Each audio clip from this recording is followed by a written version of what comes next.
தமிழ் சினிமால பல ஹீரோஸ் எனக்கு தகுந்த மாதிரி கதை பண்ணுங்க சார், மாசான இன்ட்ரோ சாங் வேணும், சன்னி லியோனோட ஒரு டான்ஸ் வேணும், இந்த மாதிரி பல கண்டிஷன்ஸ் போடும்போது நம்ம தல அஜித் மட்டும் ஸ்கிரிப்ட்ல என்ன இருக்கோ அத அப்படியே துளி கூட மாறாம பண்ணுவாரு. பட் அந்த மாதிரி பண்ணுன என்னை அறிந்தால் எதிர்பார்த்த அளவு ஓடல. அவரோட ஃபேன்ஸுக்கும் இந்த படம் திருப்தியா இல்ல. ஒருவேளை இதனாலதான் ஆல்ரெடி ஓகே பண்ணி வச்சிருந்த சிறுத்தை சிவாவோட கதைய ரீவொர்க் பண்ண சொல்லி சில இன்புட்ஸையும் நம்ம தல கொடுத்திருக்காரோ?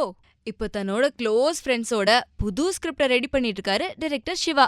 இதுக்கிடையில ஆல்ரெடி வீரம் படத்துல தலைக்கு ஜோடியா நடிச்ச தமன்னாவ மார்க்கெட் ரீசன்னால தூக்கிட்டு புலி யார்னு தமிழ் தெலுங்கு படங்கள் எல்லாம் பிஸியா இருக்க ஸ்ருதிஹாசன ஓகே பண்ணிருக்காராம். இந்த படத்தை தெலுங்குலயும் ரிலீஸ் பண்ணலாம் அப்படிங்கிற ஒரு பிளான்ல தான் இப்படி ஒரு முடிவு எடுத்திருக்காங்களாம்.